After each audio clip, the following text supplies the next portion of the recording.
Let's talk about Hollywood.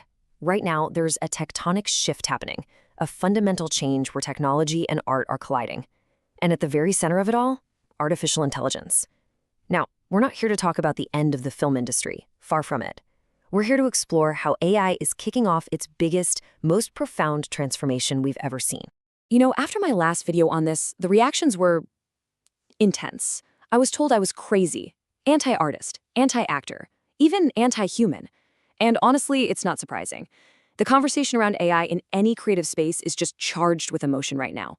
When you can generate incredible film-level visuals from just a few words, yeah, that's going to trigger a huge debate.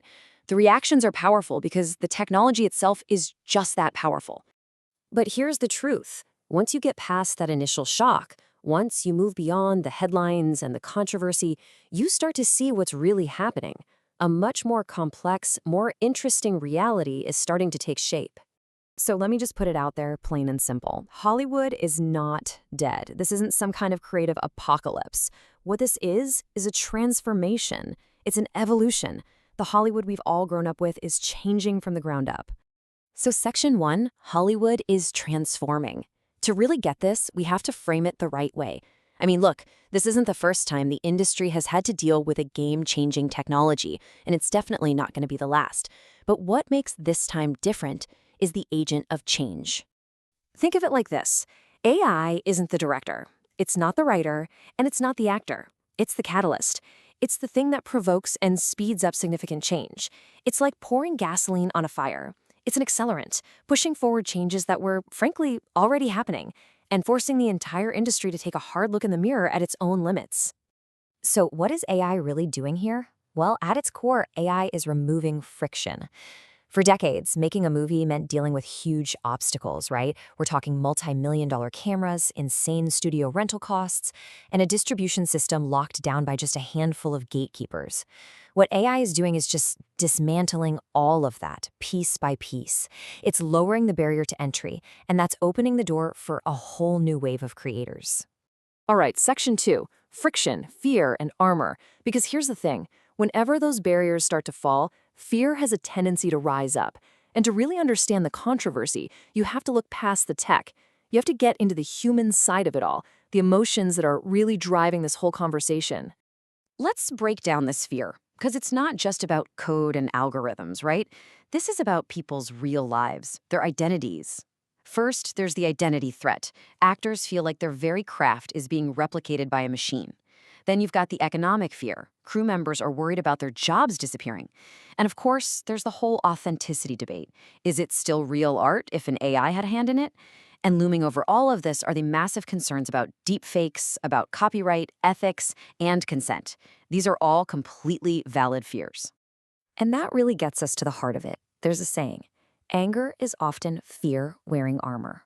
All the anger we're seeing in this debate, it's not just people rejecting new tech for the sake of it. It's a protective instinct. It's fear wearing a suit of armor made of outrage. Okay, Section 3, the great upgrade. See, once you can actually acknowledge that fear and understand where it's coming from, then you can start to reframe what the future looks like. Because this whole thing, it's not really about replacement. It's about an upgrade. And this might be the single most important point to grasp. AI is not going to replace a great actor. It's not going to replace a visionary director or a brilliant writer.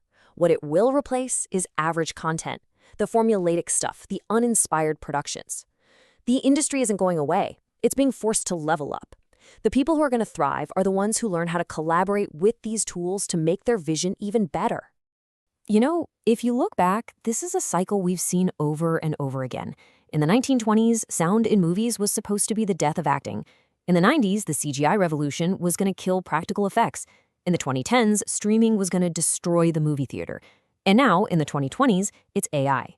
But in every single one of those cases, what happened? Hollywood didn't die. It adapted, it absorbed the new tech, and totally new kinds of creativity were born from it. So, Section 4, a new creative frontier. The big question is, what does this new, adapted Hollywood actually look like? This is the point where we can shift from being defensive and fearful to being optimistic, to seeing the possibilities. We are standing right on the edge of a completely new creative frontier. When you think about the practical impact on how movies get made, it's just staggering. You can accelerate pre-production, visualizing scenes instantly. You can simulate incredibly expensive scenes for almost nothing, which massively reduces the financial risk. And what that does is it enables indie creators to compete on a visual scale that was just impossible before. It completely democratizes the art of storytelling. And this is key. AI is not replacing creativity. It's compressing production cycles. Its main job is logistical. It's a production tool. It takes the 10 weeks it takes to build a set and shrinks it down. It takes $1 million visual effect and makes it affordable. But the human element, the spark, the story, the vision, that's still the most essential ingredient. It always will be. And if you zoom out, the long-term consequence here is truly profound. The monopoly control over storytelling, it's going to vanish. When the tools to create cinema-quality work are in the hands of anyone with a great idea, that old system where only a few studios get to tell big stories, it just dissolves. We are about to witness a Cambrian explosion of new voices and new visions. It's going to be amazing. Which brings us to our final section, humans who understand AI. Because all of this, the fear, the change, the opportunity, it all leads to one single, empowering conclusion. The focus isn't really on the technology. It's on the people who learn how to use it. I want you to remember this. The future doesn't belong to AI. It belongs to humans who understand AI. That's the ultimate takeaway here. Technology is just a tool. The future isn't going to be shaped by the tool itself, but by the artists, the creators, the storytellers who figure out how to master it. Becoming obsolete has nothing to do with AI showing up. It has everything to do with a failure to adapt and to learn. So we're left with this one unavoidable reality. The question is not whether AI is coming. That whole debate about whether or not AI should be part of the creative process, that's over. It's already here. So the only question left, the only one that really matters now, is for you. Are you learning it? Are you engaging with this change? Are you experimenting with these tools? Are you getting ready for the future of film? Because that future isn't going to be decided by algorithms. It's going to be built by the people who understand how to use them.